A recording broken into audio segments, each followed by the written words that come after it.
Bien, muy buenos días con todos. Una alegría poderlos ver nuevamente y como van a escuchar durante el mensaje, una alegría especial poderlos ver el día de hoy. Vamos a continuar con esta serie. Para los que nos visitan quizás por primera vez, estamos enseñando acerca del Padre Nuestro, ¿no? Una oración muy conocida dentro de nuestro trasfondo católico, religioso, los que hemos estudiado en colegios. Yo estuve en el Colegio San Agustín, donde memorizábamos, ¿no?, el Padre Nuestro. Pero una de las cosas que hemos venido reflexionando, ¿no?, que el Padre Nuestro no pertenece a una tradición en particular. Justamente el Padre Nuestro es la manera como el Señor Jesús enseñó a orar a sus discípulos. Cuando sus discípulos le preguntaron, ¿no?, Señor, enséñanos a orar.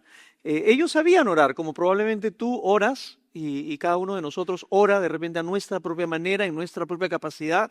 Pero sin embargo, si nos acercamos a Jesús y le dijéramos, Jesús, enséñanos a orar, es como si le estuviéramos diciendo, enséñanos a orar como tú oras. No como ora mi pastor, no como ora alguien que yo he visto, no como me han enseñado. Yo quiero orar como tú oras. Y la oración de Jesús, como decíamos en la inauguración de esta serie, no es una oración tan centrada en el mí, mí, mí, mí. Tú vas a cualquier reunión de oración y todo es te pido por mi trabajo, te pido por mi salud, te pido por mis amigos, te pido por mí, lo que sea que esté pasando, ¿no? Y hasta por mi perrito y mi gatito, ¿no? Y si no tengo un mí, por el perrito y el gatito de mi vecina, que está mal. Pero la oración de Jesús en el Padre Nuestro no está tan centrada en el mí, sino está centrada en el tú, ¿no? Venga a nosotros tu reino. Hágase tu voluntad, ¿no? Por eso esta serie se titula Oración centrada en el reino. Y nuestro deseo es que al final de estas 7 semanas, nuestra oración se parezca más a la oración de Jesús. Y sabes que cuando comienzas a mirar más a Jesús, más a sus planes, más a su reino, más a sus prioridades, todo lo temporal y todas las cosas que te agobian comienzan a diluirse. No hay nada más deprimente que mirar dentro de nuestro propio corazón muchas veces. Y no hay nada más poderoso para nuestro cambio, para transformarnos, que dejar de mirar dentro de todo lo que nos falta, de todas nuestras carencias y comenzar a mirar a aquel que lo llena todo, que es Dios. Y hoy entramos a una de las peticiones que yo considero una de las más difíciles del Padre Nuestro. Hágase tu voluntad. Todas las otras peticiones del Padre Nuestro, yo diría que son bastante placenteras, digamos, ¿no? Puedo llamarte Padre, pedirte que me perdones, trae tu reino a este mundo de injusticia, provee el pan de cada día, líbrame el día de la tentación. Pero esta petición en particular es altamente costosa. Hágase tu voluntad. ¿Por qué? Porque decirle a Dios que haga su voluntad muchas veces significa que tú no vas a hacer tu voluntad. A veces algunos cristianos estamos un poco confundidos con eso, ¿no? Y sacamos algunos versículos, ¿no? Por ejemplo, que hablan, ¿no?, de que Él te concederá los deseos de tu corazón. Y cuando vemos que la voluntad de Dios es buena, agradable y perfecta, y tratamos de sacar todos esos versículos para prácticamente encasillar a Dios como de responsable de que tú tengas una buena vida delante de tus ojos. Hágase tu voluntad implica que se haga su voluntad y no muchas veces la tuya. Ahora, hay momentos en que la voluntad de Dios y tu voluntad se alinean y es hermoso.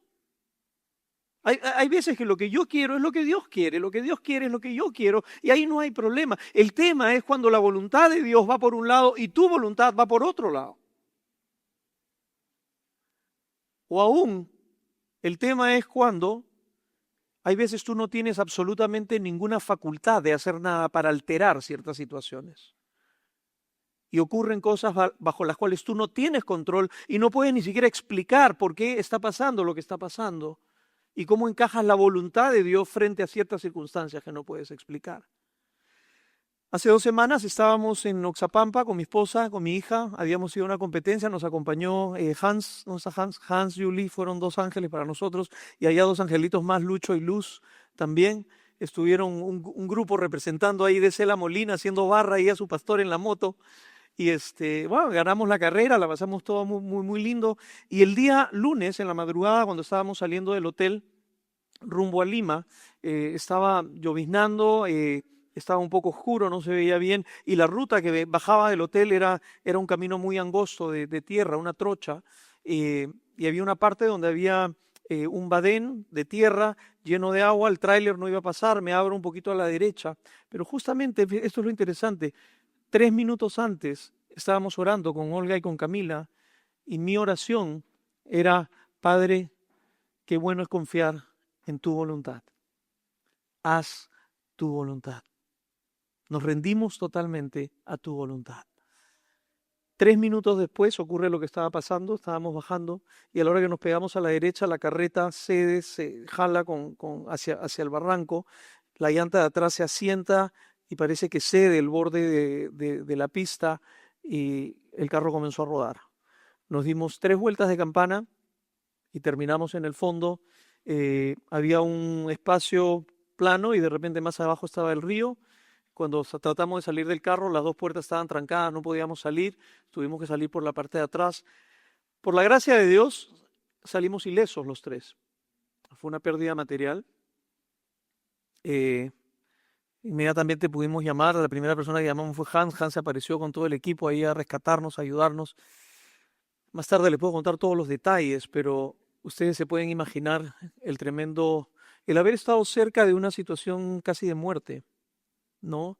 Y para mí lidiar con tantas cosas: Señor, acabamos de orar, hágase tu voluntad. ¿Qué clase de voluntad es esta? No entiendo.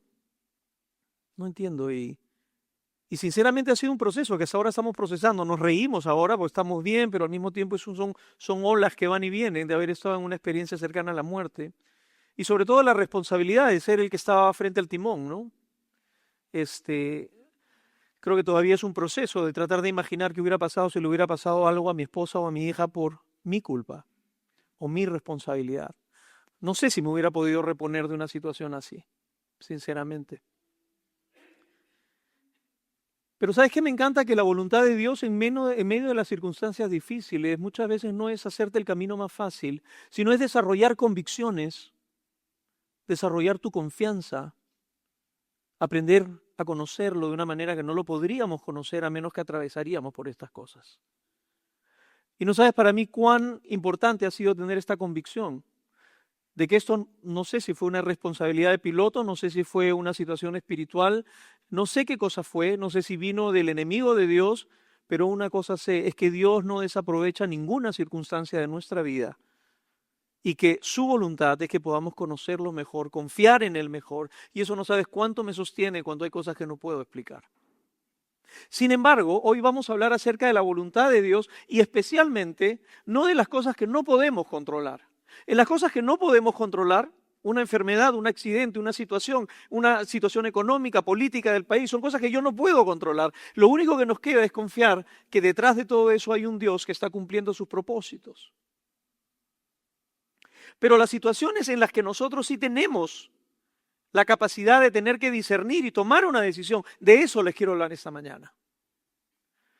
Cuando Jesús les enseña a orar a sus discípulos y les dice que se haga tu voluntad, está claramente frente a una situación en la que tú tienes que elegir. Así que hoy quiero hablarles en primer lugar de cómo podemos conocer y discernir la voluntad de Dios. ¿Cómo podemos conocer la voluntad de Dios frente a 2 o 3 o diferentes opciones que tenemos? En segundo lugar, ¿por qué una vez que conocemos la voluntad de Dios, aún así nos cuesta hacer la voluntad de Dios? Y en tercer lugar, ¿cómo Jesús puede ser nuestro ejemplo a la hora de ver cómo Él mismo estuvo frente a la misma situación y escogió la voluntad del Padre por encima de su voluntad propia? Así que vamos a ver en primer lugar cómo podemos conocer la voluntad de Dios. Y creo que un pasaje ideal para esto es Romanos capítulo 12, verso 1 y 2. Y si quieres realmente crecer en tu comprensión de cómo conocer la voluntad de Dios frente a diferentes temas, memoriza Romanos capítulo 12, versículo 1, 2. Grábalo en tu celular. Ponlo, imprímelo, ponlo en tu espejo ahí en el baño, léelo todos los días, porque aquí hay un proceso claro de cómo aprender a discernir la voluntad de Dios. Mira lo que dice Romanos 12, 1, 2. Por lo tanto, amados hermanos, les ruego que entreguen su cuerpo a Dios por todo lo que Él ha hecho a favor de ustedes, que sea un sacrificio vivo y santo, la clase de sacrificio que a Él le agrada. Esa es la verdadera forma de adorarlo. No imiten las conductas ni las costumbres de este mundo, más bien dejen que Dios los transforme en personas nuevas al cambiarles la manera de pensar. Presten atención aquí. Entonces, esta palabra entonces es en consecuencia de todo lo anteriormente dicho, aprenderán a conocer, ¿qué dice? La voluntad de Dios, la cual es ¿qué? Buena, agradable y perfecta. Pueden haber muchas cosas que yo no entiendo, pero una cosa sé, que la voluntad de Dios es siempre buena, aunque quizás no sea cómoda, que es siempre agradable, aunque te lleve por caminos que tú jamás escogerías, y que es siempre perfecta, aunque no te dé la capacidad de poderlo explicar. Esas son las convicciones que a uno lo sostienen, especialmente cuando estás frente a situaciones que no puedes controlar.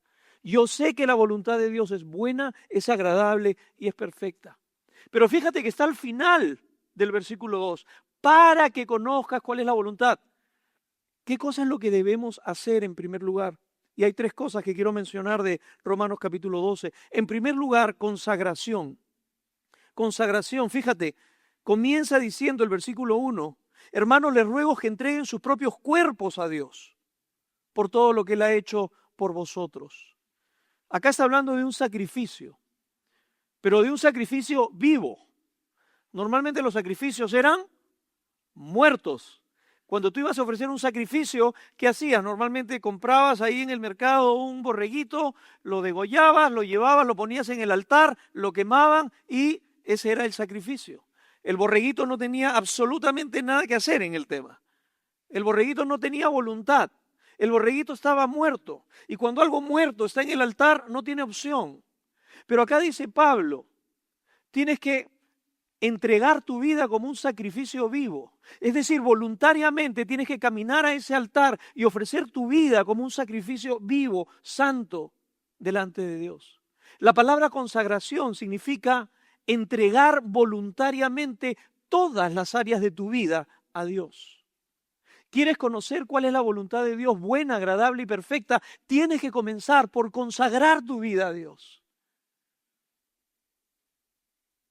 Si no rindes tu vida a Dios, quizás vas a perder el tiempo pidiéndole al Señor dirección frente a ciertos temas, porque no te los va a dar porque no estás dispuesto a querer obedecer.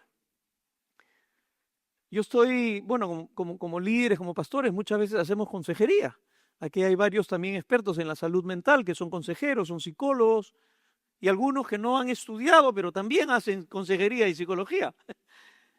Sin embargo, no sé si les ha pasado, pero a mí me ha pasado muchas veces que cuando alguien viene a consejería, una de las primeras cosas que uno se da cuenta es si la persona realmente está buscando un consejo o la persona solamente está buscando que alguien afirme lo que ya ha decidido hacer. Cuando viene una persona y ya ha determinado qué rumbo tomar y está buscando consejos solamente para sentirse respaldado, estás perdiendo tu tiempo. No te va a escuchar. El primer paso para discernir la voluntad de Dios es consagración. Señor, yo confío plenamente en ti. Consagro mi vida, mi familia, mi economía, mi trabajo, mi salud. Toda mi vida la pongo delante de ti, Señor. Muy bien, hijo mío. Entonces has dado el primer paso para que puedas discernir cuál es mi voluntad. Es interesante cuando uno ve el proceso de llegar a ser un discípulo de Cristo. Comienza por creer en el Evangelio y luego el siguiente paso en ese proceso es el bautismo. El bautismo es una expresión simbólica de esta consagración. Todavía no entiendes todas las cosas, no has discernido todas las cosas, no has enseñado, no has sido enseñado en todas las cosas, pero públicamente ese día dice, Señor, mi vida te pertenece a ti. Públicamente. A veces no nos gusta asumir compromisos públicos, ¿no? Que nos gusta estar ahí un poco en la periferia, pero el bautismo ese día es decir, mi vida le pertenece al Señor. Y esta familia de la iglesia es mi familia, es mi comunidad. Y públicamente yo me comprometo a seguir a Cristo. La Gran Comisión dice, ¿no? ¿Cómo se hace un discípulo? Que cree el Evangelio, que se bautice y luego que sea enseñado a obedecer todas las cosas que el Señor nos ha encomendado. La enseñanza viene después del compromiso. No, uno no enseña o pide dirección a Dios. Dime, Señor, y voy a considerarlo, lo voy a pensar seriamente y después te contesto. ¿No? Yo creo que el Señor no deposita su sabiduría sobre corazones que no son enseñables. En primer lugar, consagración. Y para Pablo es tan importante no solamente la consagración, sino el motivo de la consagración. Porque uno puede decir, yo consagro mi vida porque quiero obtener ciertos beneficios de parte de Dios. Yo le voy a consagrar mi vida para que Dios haga ciertas cosas, para ganarme ciertos méritos. No, ¿qué cosa es lo que dice Pablo? Les ruego que entreguen su cuerpo a Dios por todo lo que Él ha hecho a favor de ustedes. Es decir, eso es gracia. Por la gracia que ya ha sido mostrada, no solamente por lo que tú ya has experimentado de la gracia de Dios, sino por la gracia más grande, que Él envió a Jesucristo a morir en tu lugar, que Él pagó todos tus pecados, que Él cubrió tu vergüenza, tu culpa, por todo lo que Él ya hizo por ti. Por eso consagra tu vida a Dios. Entonces, primer paso, Romanos 12, consagración. Segundo paso, bueno, permíteme leer algo que puse ahí al final de ese primer punto. Puedes procurar la voluntad de Dios sin tenerlo como padre, pero no puedes tenerlo como padre y no procurar con todo tu ser hacer su voluntad, aunque falles en el intento. ¿A qué me refiero con esto? El procurar hacer la voluntad de Dios es una marca inconfundible de una persona que ha sido adoptada como hijo y tiene a Dios como su padre. ¿Cómo empieza la oración? Padre nuestro. Y yo les decía, si tú no conoces a Dios como Padre, si no eres parte de la familia de Dios, no puedes continuar haciendo la oración del Padre Nuestro porque no va a tener ningún sentido. Comienza por esa relación como Padre. ¿Qué cosa es lo que dijo Jesús? No todo el que me diga Señor, Señor, entrará en el reino de los cielos, sino ¿quién? El que haga la voluntad de mi Padre que está en los cielos. No es que por hacer la voluntad del Padre que tú entras al cielo, porque eso sería salvación por obras. La Biblia no enseña salvación por obras. Pero cuando has sido salvo, has sido adoptado dentro de la familia de Dios, tienes a Dios como Padre y tú eres su hijo y llevas su nombre, la marca esencial, inconfundible de ser hijo es el deseo de querer hacer la voluntad de tu Padre. No todo el que me dice Señor, Señor, no todo el que va a la iglesia los domingos o de vez en cuando, no todo el que levanta las manos, no todo el que lee sus Biblias de vez en cuando, sino el que hace la voluntad de mi Padre, el que tiene el anhelo profundo en el corazón de querer hacer la voluntad de Dios. Esa es una marca inconfundible. Hay mucha gente que puede querer hacer la voluntad de Dios sin tener a Dios como su Padre. Pero no puedes tener a Dios como tu Padre y no procurar, aunque falles en el intento. Porque vivimos todavía en cuerpos contaminados por el pecado. Hay una lucha interna entre nosotros. Pero de una cosa yo no tengo duda, es que tengo el anhelo profundo, genuino y sincero de querer procurar hacer la voluntad de Dios, aunque falle en el intento. Aunque a veces me acobarde. Aunque a veces no tenga suficiente confianza y honestamente decirle, Señor, perdóname con esto, pero no puedo. Ten misericordia de mí. Pero hay ese anhelo. En segundo lugar, renovación. En primer lugar, consagración. Segundo lugar, renovación. Dice, no imiten las conductas ni las costumbres de este mundo, más bien dejen que Dios los transforme. Esta palabra transformación viene de la palabra metamorfo, de donde viene metamorfosis. Deja que Dios haga una metamorfosis y te transforme en personas nuevas. ¿Cómo hace esto? Al cambiarles la manera de ¿qué? De pensar. ¿Cómo ocurre el cambio? No ocurre por el cambio de conductas. Ocurre por el cambio de nuestra manera de pensar. Tu manera de pensar define tu manera de sentir y tu manera de sentir termina definiendo tus acciones. Si tú solamente estás preocupado en cambiar conductas, tu ser interior no cambia, sigue siendo la misma persona. Pero el Señor lo que quiere es, en primer lugar, cambiar tu manera de pensar. Todos cuando entramos a la vida de Cristo, todos tenemos, vamos a ponerlo así, tenemos lentes, ¿no? Es lo que se conoce como la cosmovisión. La cosmovisión son los lentes a través de los cuales nosotros interpretamos todo lo que sucede en la vida. Y cuando llegamos a la vida cristiana, llegamos con unos lentes que nos informan sobre qué es bueno, sobre qué es malo, sobre cómo proceder ante diferentes situaciones. Pero cuando empieza la vida cristiana, cuando consagras tu vida a Dios, Él dice, ahora comienza una metamorfosis, sácate esos lentes y ponte los lentes nuevos del Evangelio. Interpreta la vida a la luz de la palabra de Dios, ya no a la luz de tus costumbres, de tus tradiciones, de cómo aprendiste, de cómo fue en tu familia, a través de los lentes del Evangelio. ¿Cómo ocurre ese cambio? Pues por medio de la palabra de Dios. Tienes que estar en la palabra, tienes que conocer la palabra. La palabra de Dios va a ir, de alguna manera, contrastando todas tus creencias, todas tus prácticas. La palabra de Dios es tremendamente central en este proceso. La renovación es un proceso continuo. Todos los días necesitamos seguir siendo confrontados con las verdades del Evangelio. Todos los días necesitamos mirarnos al espejo y recordarnos que somos mucho más amados de lo que sentimos que somos, que hemos sido perdonados más allá de lo que creemos que merecemos. Todos los días. En primer lugar, entonces, consagración, en segundo lugar, renovación. La renovación de la mente nos lleva a una renovación de los afectos que determinan la renovación de nuestra conducta. Y en tercer lugar, discernimiento. Mira este paso para conocer cuál es la voluntad de Dios, que es buena, agradable y perfecta. En primer lugar, tienes que consagrar tu vida. En segundo lugar, tienes que renovar tu mente con la palabra de Dios. En tercer lugar, tienes que aprender el discernimiento. La palabra discernimiento está muy conectada con la palabra sabiduría. ¿Qué significa sabiduría? Es la capacidad de poder discernir entre lo bueno y lo malo. Escoger lo bueno muchas veces. Eso es sabiduría. Antiguamente, el propósito de la adquisición del conocimiento de la teología era la adquisición de sabiduría, es decir, la capacidad de vivir con sabiduría.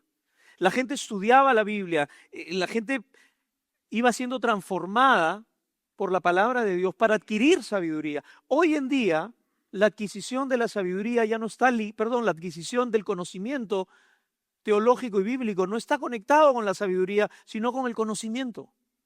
Por eso puedes ir a un seminario, que es bueno, hay cosas que tienes que aprender en un seminario teológico, en un instituto bíblico, pero el énfasis principal es el conocimiento. Pero el fin, recuerda, no es tanto el conocimiento, sino la sabiduría. ¿De qué te sirve conocer toda la Biblia si no puedes discernir entre qué es bueno y qué es malo? En cosas básicas. ¿De qué te sirve ser un experto en Apocalipsis, en creacionismo, en apologética, si no puedes tomar decisiones sabias frente a tu esposa, frente a tus hijos, frente a tu comunidad? ¿De qué te sirve?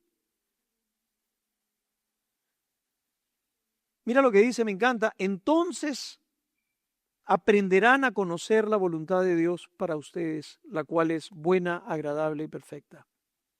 El discernimiento, mira entonces aprenderán. Aprender a discernir entre lo bueno y lo malo, pero mucho más aún, entre lo bueno y lo mejor. No todas las decisiones son buenas y malas. A veces hay decisiones, ¿cuál es la mejor opción entre dos opciones? ¿No? Ahora es interesante cuando hablamos de discernimiento porque hay cosas que son blancas y negras, ¿no? Pero hay cosas que son grises. Las cosas blancas y negras, hermanos, no hay mucho por qué orar para discernir la voluntad de Dios, ¿no? Está como un hombre una vez vino y me dijo, pastor, necesito una consejería. Y yo le digo, sí, cuéntame, nos sentamos a conversar y me dice, tengo un problema.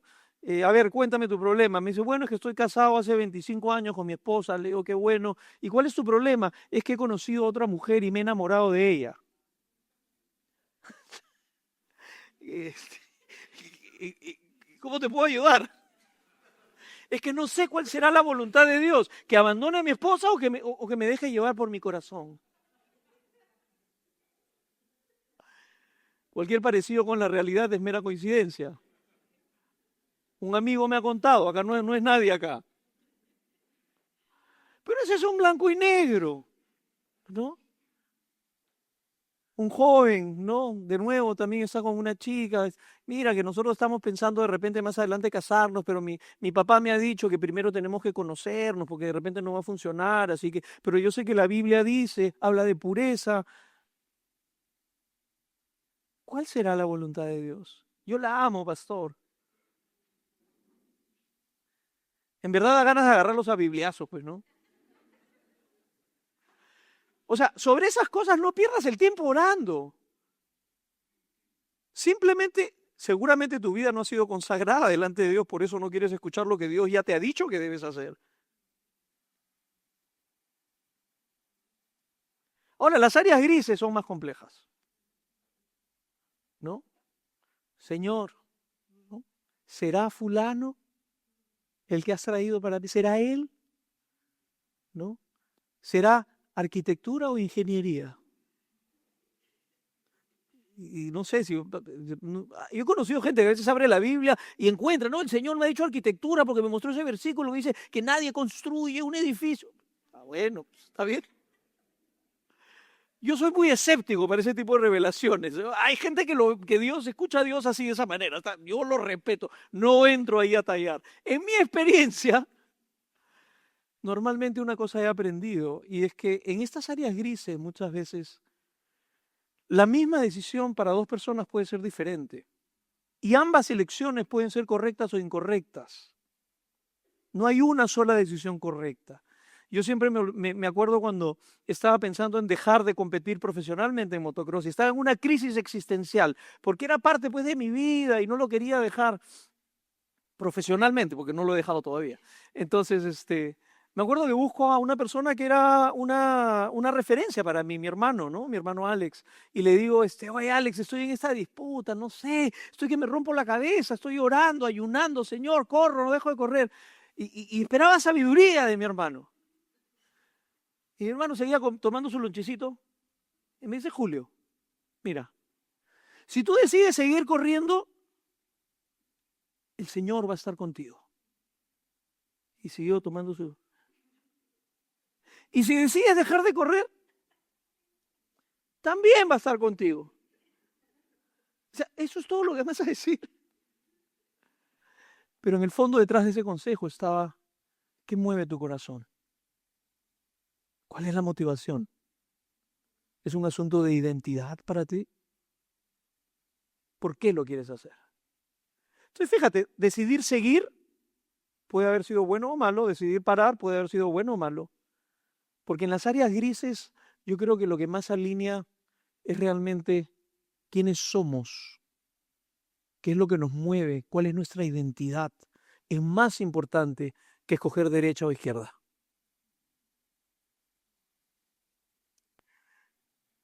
Discernir la voluntad de Dios trata más de tu identidad que de tus acciones.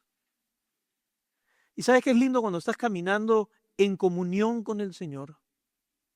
Cuando sabes que estás procurando por todos tus medios de agradarle, vas a ir con paz por donde quiera que vayas.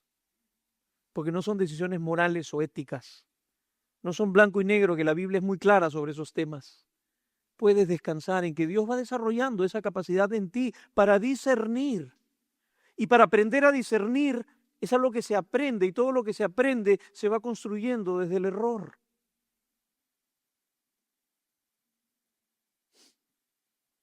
Ahora, ¿por qué aún conociendo la voluntad de Dios muchas veces nos cuesta? Ok, ya me he consagrado al Señor, el Señor está renovando mi mente, estoy discerniendo entre lo bueno y lo malo.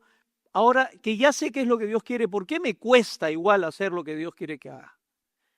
Y para eso es importante entender lo que llamamos una cosmovisión bíblica del Evangelio, ¿no? Cuando hablamos del Evangelio, imagínate el Evangelio en 4 categorías: creación, caída, redención, restauración. Son 4 capítulos y todas las cosas de la vida se pueden interpretar a la luz de esos 4 capítulos. Por ejemplo, en el tema de la voluntad de Dios. ¿Cómo fue la voluntad de Dios para el hombre y el hombre en cuanto a hacer la voluntad de Dios en la creación? Estaban alineados. Al hombre le complacía hacer la voluntad de Dios. La voluntad de Dios y la del hombre estaban en sintonía. Pero luego vino el pecado, luego vino la caída y se rompió, ¿no? Es interesante cómo la Biblia desde Génesis nos cuenta qué fue lo que pasó. Dios le dice al hombre: de todo árbol del huerto puedes comer, todo te es libre, todo te es permitido, solo uno me reservo. Es el árbol del conocimiento del bien y del mal, para que recuerdes que eres una criatura creada por mí y que yo soy la autoridad moral de tu vida, de lo que es bueno y de lo que es malo. No, porque si lo haces ciertamente morirás. Viene la serpiente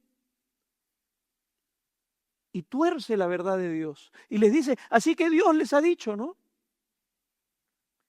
que no pueden comer de ningún árbol. ¿Eso dijo Dios? No. Los veo medio mareados. ¿Dijo eso Dios o no?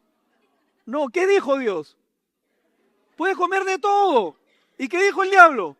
No puedes comer ninguno, ha dicho Dios, ¿no? No. No. Y después les dice: no, lo que pasa, y comienza a cuestionar el carácter de Dios.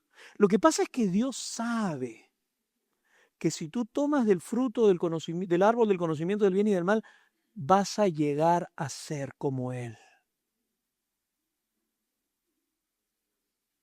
Y te vas a poder convertir en tu propia autoridad. Tú vas a decidir qué es bueno y qué es malo. Dios no va a tener que venir a decirte qué tienes que hacer. Y lamentablemente, el hombre pecó. Y para los que están pensando: a ver, todo por la culpa de Adán y Eva, mira. Yindis, tú también hubieras caído. Hans, tú también. Víctor, no sé, de repente. A nombre de la humanidad caímos. Y el ser humano se puso las botas de Dios y le quedaron grandes para convertirse en la propia autoridad y decidir qué es bueno y qué es malo. Y ahí se rompe la voluntad del hombre con la voluntad de Dios. Pero en el tercer capítulo, la redención, Cristo viene para redimir y nos adopta. Él muere en la cruz por nosotros, nos hace parte de su familia y vuelve a hacer renacer en nuestro corazón el deseo de querer hacer la voluntad de Dios. Por eso, como decíamos hace un momento, esta es una marca, una evidencia de que perteneces a la familia de Dios, de que has sido redimido, es que ahora quieres hacer su voluntad, aunque muchas veces fracases en el intento. En el fondo, nos cuesta hacer la voluntad de Dios porque seguimos creyendo que nosotros sabemos mejor qué es mejor para nosotros, porque no confiamos plenamente en la sabiduría de Dios. Porque no creemos la primera frase de la oración del Padre Nuestro que dice: Padre nuestro que estás en los cielos, tú que todo lo sabes, tú que todo lo puedes. En el fondo yo creo que yo sé que es mejor. Pero me encanta poder reconocer de que Jesucristo mismo es nuestro ejemplo. Que Él nunca nos pide nada que Él no haya hecho primero. Y te digo sinceramente, este versículo que voy a compartir me ha hecho ruido. Mientras más lo estudio, más difícil me es de entender, porque el Padre y el Hijo son uno, pero por primera vez veo aquí que la voluntad del Hijo es diferente a la voluntad del Padre. Cuando Jesús está en Getsemaní y está orando, sudando gotas de sangre, ¿qué cosa es lo que le dice en Lucas capítulo 22, verso 42? Padre, si quieres, te pido que quites esta copa de sufrimiento de mí. Sin embargo, ¿qué le dice? Quiero que se haga tu voluntad y no la mía. Entonces sí parece que había un conflicto de voluntades o de las maneras como se debía llevar adelante nuestra redención. porque el Padre quería redimir lo que se perdió en la caída. ¿Recuerdan? Creación, caída, la voluntad del hombre, el hombre separado de Dios. Cristo viene para redimir, para perdonarnos, para adoptarnos dentro de la familia, pero el camino que el Padre había establecido era que este perdón y esta restauración sea por medio de la muerte de su Hijo. Y Jesús en ese momento, no que Jesús no quería salvar a la humanidad, pero en ese momento no habrá otra manera que no implique tener que ir, ser desnudado, escupido, humillado, maltratado, abusado, clavado en una cruz, como el mal más vil de los pecadores, y cargar sobre mis hombros el pecado de toda la humanidad, y verte a ti mismo, mi Padre, en ese momento dar tu espalda a mí, como cuando Jesús le dice al final, Dios mío, ¿por qué me has abandonado? Y esa es la belleza del Evangelio, que Dios nos invita a rendir nuestra voluntad a Él, basado en la misma obediencia del mismo Cristo. Jesucristo, siendo Dios hecho hombre, modeló para nosotros lo que era poner la voluntad del Padre, someterse a la voluntad del Padre, sujetarse a la voluntad del Padre, sin tener que hacerlo. Pero lo hizo, para ser ejemplo para nosotros, para ser inspiración para nosotros. Y yo termino quizás con una palabra de ánimo, de desafío, de exhortación para ustedes. ¿Cuál es la voluntad de Dios para tu vida? ¿Quieres conocer cuál es la voluntad de Dios buena, agradable y perfecta? Hay 3 pasos que tienes que considerar. En primer lugar, la consagración. ¿Has consagrado tu vida al Señor? De repente estás aquí escuchando el Evangelio por primera vez. ¿Quieres conocer lo que Dios tiene para tu vida? Lo primero que tienes que hacer es consagrar tu vida al Señor. Eres un creyente medio tibio, que has estado buscando dirección de parte de Dios y sientes que Dios guarda silencio. Quizás lo que necesitas es consagrar tu vida, entregar tu vida, toda tu vida al Señor. No hay, yo creo, mayor símbolo que finalmente nos permite reflexionar sobre el significado de esto que es justamente la Santa Cena. Y vamos a terminar nuestro tiempo juntos alrededor de la cena, celebrando la obediencia más inspiradora, más plena que podríamos ver, que fue la del mismo Jesucristo, quien entregó su vida. Hermanos, yo sé que hay veces que no podemos entender la voluntad de Dios. Yo sé que hay veces que no podemos entender las cosas que esta vida nos trae, las tragedias que ocurren. Y sé que muchas veces sin saber y entender qué significa, lo único que nos queda decir es debe ser la voluntad de Dios. Y yo te digo una cosa, la voluntad de Dios nunca fue traer ni muerte, ni desgracias, ni dolor, ni enfermedad, ni tragedias. Eso es parte de la caída y del mundo caído en el que vivimos. Pero ¿sabes qué? Es ese misterio hermoso que no podemos entender. Es que aun cuando atravesamos las consecuencias de este mundo de dolor y de pecado en el que vivimos, de sufrimiento y de angustia, cuando ponemos los ojos en el Señor, Él es capaz de redimir esa situación y de utilizarla para traer gloria a su nombre, para desarrollar convicciones fuertes, para enseñarnos a confiar en Él. Porque aunque estemos atravesando situaciones que nadie le desearía ni siquiera a su peor enemigo, podemos decir que Dios sigue siendo bueno. Cuando sacaron el carro del fondo del abismo, un tractor sacó el carro. Ahí Hans nos ayudó a cambiar la llanta, luego me hicieron entrar al carro y a ver si el carro prendía. Apreté el botón y el carro prendió. Hans me mira y me dice atrás de la luna, me dice, ¿puedes manejar? No, le digo. Y ahí digo, no, sí. Y ahí prendo el carro, ven, sacan los plásticos que estorbaban las llantas y comienzo a manejar el carro para sacarlo del abismo. Y cuando estoy yendo, veo, prende el aire, prende la radio, quiero poner una estación, pero estaba como la batería se había desconectado, no funcionaba. Así que pongo el scan y se para. Y se para en una radio donde lo primero que escucho es una alabanza que me recordaba que Dios es bueno siempre, aunque no lo pueda entender. Dios es bueno siempre. Su voluntad es buena, es agradable y es perfecta.